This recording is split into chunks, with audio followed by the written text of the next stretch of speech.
ನಮಸ್ಕಾರ ವೀಕ್ಷಕರೇ.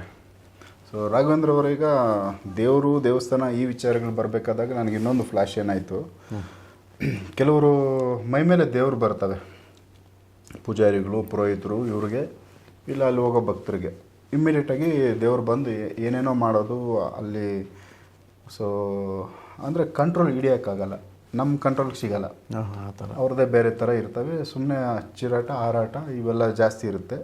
ಈ ಮೈಮೇಲೆ ದೇವ್ರು ಬರೋ ವಿಚಾರನ ಕರೆಕ್ಟಾಗಿ ಅಬ್ಸರ್ವ್ ಮಾಡಿದ್ರೆ ಇದರಲ್ಲಿ ಎಷ್ಟು ಸತ್ಯ ಎಷ್ಟು ಸುಳ್ಳು, ಯಾವುದು ಬೂಟಾಟಿಕೆ ಇದು ಸುಳ್ಳು ಅಂತ ಕೆಲವೊಂದು ವಿಚಾರಗಳಲ್ಲಿ ಸುಮ್ಮನೆ ಆದ್ರೂ ಮೈಮೇಲೆ ದೇವ್ರು ಬಂದು ಏನೇನೋ ಮಾಡಿಸ್ತು, ಎಲ್ಲೆಲ್ಲಿಗೋ ಕರ್ಕೊಂಡು ಹೋಯ್ತು ಇವೆಲ್ಲ ಹೇಳ್ತಾರಲ್ಲ.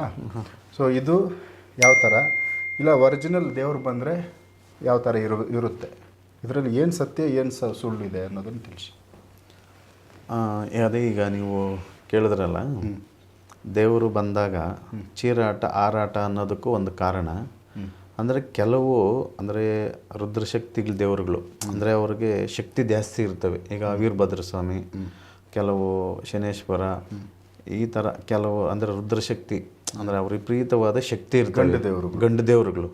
ಕೆಲವಿಗೆ ಅವು ಏನಾಗ್ತವೆ ಅಂತಂದರೆ ಮೊದಲಾಗ ಮುನೇಶ್ವರ ಸ್ವಾಮಿ ಅಂತ ಹೇಳ್ತೀವಿ, ಅವರು ಅಷ್ಟೇ. ಅದು ಬಂದಾಗ ಅದು ಮೊದಲು ಅವರು ಯಾಕಂತಂದರೆ ಒಂದು ದೈವಶಕ್ತಿ ಅಂತಂದಾಗ ಅವ್ರಿಗೆ ಒಂದು ಮೈಮೇಲೆ ಅನ್ನೋದಕ್ಕಿಂತನೂ ದೇವರು ಮೈಮೇಲೆ ಬಂದರೆ ಯಾವತ್ತೂ ಮಾನವನ ಕೈಯಾಗೆ ತಡೆಯೋದಕ್ಕಾಗಲ್ಲ. ಯಾಕಂತಂದರೆ ದೈವ ಶಕ್ತಿಯಲ್ಲಿ ಮಾನವನ ಶಕ್ತಿಯಲ್ಲಿ ಅಂದರೆ ಇಲ್ಲಿ ಏನು ಹೇಳ್ತೀವಿ ಅಂದರೆ ಭೂಲೋಕಕ್ಕೆ ಒಂದು ಮಾನವನ ಕಲ್ಯಾಣಕ್ಕೋಸ್ಕರ ಮುಂದೆ ಕೆಲವರು ವಿಚಾರಗಳವಾಗಿ ಈಗ ಮಾನವನು ಏನೇ ಇದು ಮಾಡಿದ್ರು ಮುಂದೆ ಆಗೋಗಂಥ ಘಟನೆಗಳು, ಆಮೇಲೆ ಅವ್ರಿಗೊಂದು ಏನೋ ಒಂದು ಪರಿಹಾರ ಆಗಬೇಕಲ್ಲ, ಒಂದು ದೈವ ಮುಖಾಂತರವಾಗಿಯೇ ತಿಳಿಬೇಕು. ಹೌದು, ಅದಕ್ಕೋಸ್ಕರ ಏನೈತಿ ಒಂದು ದೈವದ್ದು ಅದ್ರದ್ದು ಒಂದು ಶಕ್ತಿ ಅಂತ ಹೇಳ್ತೀವಿ, ಒಂದು ಎನರ್ಜಿ. ಓಕೆ, ಆ ಎನರ್ಜಿನ ಅವ್ರು ಎಲ್ಲೋ ಒಂದು ಕಡೆ ಸ್ವಲ್ಪ ಹಂಗಂತಾರೆ. ಅದು ಪೂರ್ತಿ ದೈವಶಕ್ತಿನೇ ಬಂದರೆ ಯಾರ ಕೈಯಾಗೂ ತಡೆಯೋಕ್ಕಾಗಲ್ಲ. ಅದು ಒಂದು ಸ್ವಲ್ಪ ಶಕ್ತಿ ಏನಿರ್ತದೆ, ಆ ಎನರ್ಜಿ ಬಂದು ಕೂತು ಆ ಎನರ್ಜಿ ಪಾಸ್ ಆಗ್ತದಲ್ಲ, ಅದು ಬಂದಾಗ ಇವ್ರಿಗೆ ಅದು ಮೈ ಮೇಲೆ ಒಂದು ಆಹ್ವಾನ ಅಂತ ಹೇಳ್ತೀವಿ. ಅದು ಆಹ್ವಾನ ಆದಾಗ ಅದು ಕೆಲವು ಘಟನೆಗಳು ಹೇಳ್ತಾ ಇರ್ತಾರೆ, ಈ ಥರ ಆಗೈತೆ ಅಂತೇಳಿ. ಇನ್ನು ಕೆಲವ್ರಿಗೆ ಏನಾಗ್ತದೆ ಅಂತಂದರೆ ಅದು ಬಂದು ಒಂದು 5 ರಿಂದ 10 ನಿಮಿಷ ಅದಿರೋದು ಒಂದು ಘಟನೆ. ಒಂದು ದೇವರು ಒಂದು ದೈವಶಕ್ತಿ ಬಂದಾದ ಮೇಲೆ ಸತ್ಯ ಈ ಥರ ಆತೈತೆ, ಈ ಥರ ಓತೈತೆ. ಕೆಲವು ಪ್ರಶ್ನೆಗಳು ಕೇಳಿದಾಗ ಈಗ ನಾನು ನಿಮ್ಗೆ ಅದೇ ಇದರಲ್ಲೇ ಹೇಳಿದೆ, ದೈವಶಕ್ತಿ ಬರೋದು ಕೇವಲ 5 ರಿಂದ 10 ನಿಮಿಷ, ಅದ್ರ ಮೇಲೆ ಬರಲ್ಲ. ಅದಲ್ಲ ಈಗ ಓಕೆ, ಇದರಲ್ಲಿ ಸತ್ಯನೂ ಇದೆ ಸುಳ್ಳು ಐತೆ. ಹೆಂಗೆ ಅಂತಂದರೆ ನಮಗೆ ಗೊತ್ತಿರೋದು ನಮಗೆ ಬರಲಿ ಬಂದಾಗ ಸಪೋಸ್ ಯಾವ ಥರ ಇರುತ್ತೆ, ಯಾವುದು ನಾವೀಗ ತುಂಬ ಕಿರ್ಚಾಡೋದು ಈ ಥರ ಎಲ್ಲ ಮಾಡೋದು ಇದು 1 ನಿಮಿಷ ಅಷ್ಟೇ ಅಂತ ಹೇಳಿದೆ ಅನ್ನೋದು. ಅವರು ಬಂದ ಮೇಲೆ ಅದರದ್ದು ಒಂದು ಶಕ್ತಿ ಬೇಕಲ್ಲ. ಒಂದು ದೇವರಿಗೆ ಅದು ಎನರ್ಜಿ ಬಂದಾಗ ಕೆಲವು ದೇವತೆಗಳಿಗೆ ನಾನು ಹೇಳ್ತೀವಲ್ಲ, ಒಂದು ಹೆಣ್ಣು ದೇವತೆಗಳಾದರೆ ಕುಣಿತವೆ, ಅವ್ರಿಗೊಂದು ಏನೋ ಒಂದು ಎನರ್ಜಿ ಇದಾದಾಗ ಮಾನವನ ಮೇಲೆ ಬಂದಾಗ ಅವು ಕುಣಿಬೇಕು, ಇದು ಮಾಡಬೇಕು, ಮಾಡ್ತವೆ. ಇನ್ನು ಕೆಲವು ಅದು ಒಂದು 5 ರಿಂದ 10 ನಿಮಿಷ. ಇನ್ನು ಉಳಿದಿದ್ದು ಇದೇನಾಯ್ತಲ್ಲ, ನಾನು ನಿಮ್ಗೆ ಓದೇ ಎಪಿಸೋಡಲ್ಲಿ ಹೇಳಿದ್ನಲ್ಲ, ಚಕ್ರ ಸ್ಥಾಪನೆ ಅಂತ ಹೇಳ್ತೀವಿ ನೋಡ್ರಿ, ಆ ಚಕ್ರ ಇದ್ರ ಮೇಲೇ ಅದು ಗೋಚರವಾಗಿ ನಡ್ಕೊಂಡು ಹೋಗ್ತಾ ಇರ್ತದೆ.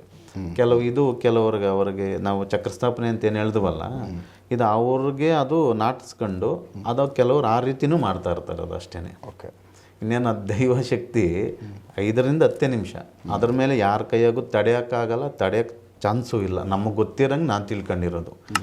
ಇನ್ನು ಚಕ್ರಸ್ಥಾಪನೆ ಆಧಾರದ ಮೇಲೆ ಕೆಲವೊಂದು ದೇವರುಗಳು ಮೈ ಮೇಲೆ ಬಂದಾಗ ಕೋಳಿನ ಹಂಗೆ ಸಿಗಲ್ಬಿಟ್ಟು ರಕ್ತ ಹಾಕಿರೋದು ನೋಡಿದ್ವಿ ವಿಡಿಯೋ. ಇದು ಈ ಥರ ಮಾಡ್ತಾವ ದೇವರು? ನಾವು ಒಂದು ಕಡೆ ಹೋದೆ ಕೆಲವು ವಿಚಾರಕ್ಕೆ, ನನಗಿನ್ನ ಹುಡುಗನು ಆವಾಗ ನಾನು ಅದು ನೋಡಿದೆ, ಅದು ರಿಯಲ್ ಅನಿಸ್ತು ನಮಗೂ ಕೆಲವು ವಿಚಾರಕ್ಕೆ. ಯಾಕಂತಂದರೆ ನಾವು ಹುಡುಗರಲ್ಲಿ ನಮ್ಮ ತಾಯಿಯವರೆಲ್ಲ ಒಂದು ಸರಿ ಕರ್ಕೊಂಡೋದಾಗ ಅವ್ರಿಗೂ ಒಂದು ವಯಸ್ಸಾಗಿರುತ್ತೆ, ಅವ್ರಿಗೆ ತಾತವರು ಅವ್ರಿಗೆ ದೈವ ಒಂದು ಇದಾದ ಮೇಲೆ ಅವ್ರ ಕೋಳಿನೇ ಬಾಯಲ್ಲಿ ಇಟ್ಕೊಂಡು ರಕ್ತ ಎಲ್ಲ ಕುಡಿದು ಬಿಡ್ತದು.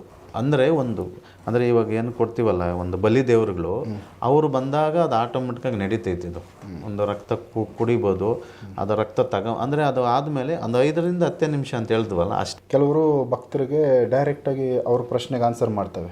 ಹೌದು, ಮೇಲೆ ಬಂದಾಗ ನೀನು ಈ ಥರ ಮಾಡು, ಇದೊಂದು ಅಂದರೆ ಏನೋ ಒಂದು ನಂದು ಇಂಥದ್ದೊಂದು ಸಮಸ್ಯೆ ಐತೆ ಅಂದಾಗ ನಾನು ಬಗೆಹರಿಸ್ತೀನಿ, ನಾನು ಅದನ್ನು ಮಾಡಿಕೊಡ್ತೀನಿ ಅಂತೆಲ್ಲ ಆಶ್ವಾಸನೆ ಕೊಡ್ತವೆ. ಹೌದು. ಇದು ದೈವ ಕೊಡುತ್ತಾ ಇಲ್ಲ ಮನುಷ್ಯರೇ ಕೊಡೋದಾ? ಇಲ್ಲ, ಅದು ಆಟೋ ಕೆಲವು ನಡೀತೈತಿ. ಅದು ಅವರು ಏನು ಹೇಳ್ತೀವಿ ಅಂದ್ರೆ ನೀನು ಏನಕ್ಕೆ ಬಂದಿದ್ದೀಯ ಅಂತಲೂ ಹೇಳ್ತಾರೆ ಅವರು. ನೀವೇನು ಹೇಳಂಗೆ ಇಲ್ಲ. ಬಂದಿದೆಯಾ, ಏನು ನಿನ್ನ ಸಮಸ್ಯೆ ಅನ್ನೋದು 100 ಜನ ನಿಂತಿರಲಿ, ಅವ್ರಿಗೆ ಹೇಳ್ಬೇಕು ಅನ್ಸೋರ್ಗೆ ಮಾತ್ರ ಹೇಳೋದು ಅದು. ಈಗ ಒಂದು ದೈವಶಕ್ತಿ ಅಂತ ನಾವು ಹೇಳಿದ್ವಲ್ಲ, ಅದು ಮ್ಯಾಕ್ಸಿಮಮ್ಮು 100 ಜನ ನಿಂತಿದ್ದಾಗ 5 ರಿಂದ 6 ಜನಕ್ಕೆ ಅಷ್ಟೇ ಹೇಳೋದು. ನೀನು ಇಂಥ ಊರು ಇಲ್ಲ ಇಂಥ ಕೆರೆನಿಂದ ಬಂದಿದೆಯಾ, ನಿಂದು ಇಂಥ ಸಮಸ್ಯೆ ಐತೆ, ಇದೇ ರೀತಿ ಪರಿಹಾರ ಮಾಡ್ಕ ಅಂತೇಳಿ ಅಲ್ಲಿ ಕ್ಲೋಸ್ ಆಯ್ತದು. ಒಟ್ಟಿನಲ್ಲಿ ಇದೆ ಇದೆ ಇದೆ ಮೈ ಮೇಲೆ ಬರೋದು ಇದೆ, ಇದೆ ಇದೆ ಮಾತಾಡೋದು ಇದೆ, ಏನಾದರೂ ಭರವಸೆಗಳು ಕೊಡೋದು ಐತೆ. ಅದೇ ಅದ್ರದ್ದೇನು ಅದು ಹಿಂದೆ ಇವತ್ತಿನಿಂದ ಅಂತಲ್ಲ ಅದು. ಇದರಲ್ಲಿ ಕೆಲವೊಂದೊಂದು ಸ್ವಲ್ಪ ಅದನ್ನು ಅತಿಯಾಗಿ ಯಾರಾದ್ರೂ ಅದನ್ನು ಬಳಸ್ತಾ ಇದ್ದಾಗ ಅದು ಅಲ್ಲಿ ಬೇಕಂತಾನೆ. ಆಮೇಲೆ ಕೆಲವರು ನೋಡ್ರಿ, ನೀವು ನೋಡಿರ್ತೀರಿ, ನಾವು ನೋಡಿರ್ತೀವಿ, ಅದು ದೈವ ಕೆಲವು ಕ್ಷಣಗಳು ಬಂದು ಏನು ಹೇಳಿರ್ತಾರೆ ನೋಡಿ. ನಾನು ಏನು ಹೇಳಿದ್ನಲ್ಲ, ಈಗ 100 ಜನಾಗಿದ್ದಾಗೂ ಒಂದು 4 ರಿಂದ 5 ಜನಕ್ಕೆ ಅಂತೇಳಿ ಅದು ಏನು ಹೇಳಿರ್ತಲ್ಲ ಅವ್ರಿಗಂತ 100% ಕೆಲಸ ಆಗುತ್ತೆ. ಆಮೇಲೆ ಅದು ಹೋದ್ಮೇಲೆ ಕೆಲವು ವಿಚಾರಗಳಾಗಿ ಇವ್ರಿಗೆ ಹೇಳಿದಾಗ ಅವು ಕೆಲಸಗಳಾಗಲ್ಲ. ಕೆಲವರು ಕೆಲಸ ಆಯಿತು ಅಂದರೆ ಅದು ದೈವನೇ ಅಷ್ಟೇನೆ. ಅದು ಕೆಲಸ ಆಗಿಲ್ಲ ಅಂತಂದಾಗ ಇದು ಸುಳ್ಳು ಅಂದರೆ ಇವರೇ ಕೆಲವರು ಇದಾದಾಗ ಅದು ಹೇಳಿರ್ತಾರೆ, ಸುಮ್ಮನೆ ಹೇಳಿರ್ತಾರೆ ಅನ್ನೋದು. ಸೊ ಇದು ಇದೆ, ಬಟ್ ಅದನ್ನು ಮಿಸ್ಯೂಸ್ ಮಾಡ್ಕೊಳ್ಳೋದು ಇದೆ ಅಷ್ಟೇನೆ. ಅದು ಸೊ ಇದು ಎರಡೂ ಇದೆ ವೀಕ್ಷಕರೇ. ಒಳ್ಳೆಯ ಅಂತ ಹೇಳೋಕ್ಕೆ ಇದೆ, ಬಟ್ ಅದನ್ನು ಮಿಸ್ಯೂಸ್ ಮಾಡ್ಕೊಳ್ಳೋರು ಇದ್ದಾರೆ. ಸೊ ಇದು ನಿಮ್ಮ ಗಮನಕ್ಕೆ ತೊಗೊಂಬಂದಿದ್ದೀವಿ. ನೆಕ್ಸ್ಟ್ ಬೇರೆ ವಿಚಾರ ರಾಘವೇಂದ್ರ ಅವ್ರ ಜೊತೆ ಮಾತಾಡ್ತೀನಿ. ನಮಸ್ಕಾರ.